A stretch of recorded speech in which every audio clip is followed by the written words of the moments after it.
it's not just the living that were affected by the quake. One Christchurch cemetery had just spent thousands of dollars restoring their graveyard, only to have their efforts undone by the quake, as Gracie Fee reports. The gravestones at this historic cemetery suffered a variety of damages, some stranger than others. I looked more closely and I thought that cross is facing the wrong way.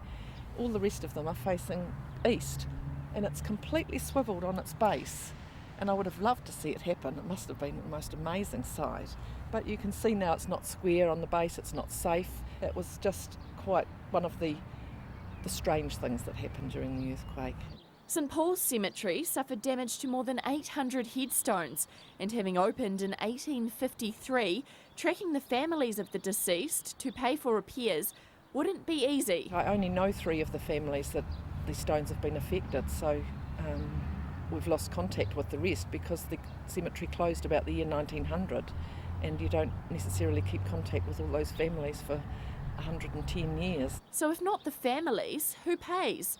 Will insurance help? Gravestones are not covered by insurance policies. They're not buildings, so they didn't actually come under any category that fitted. So some things just don't fit into the fine print in insurance policies, and when people are faced with that, it's a bit of a nightmare because these are very expensive things. Luckily, their prayers were answered when insurers made an exception. We're very fortunate because our property manager at our diocese for Christchurch has managed to encourage the insurers to give us some cover for this repair work, and we really need that, otherwise the church would be waiting about 10 years to raise the funds to do it, and we can't have the cemetery unsafe for that long. And one Christchurch Mason's evaluation suggests the repairs won't come cheap.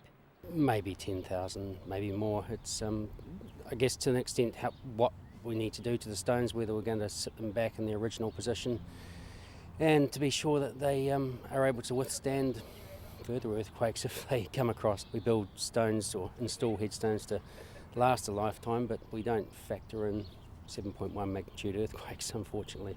And it's taken this shake to prompt St Paul's to restore their headstones not only to last a lifetime, but to also endure any future acts of God. Gracie Fee, Metro News.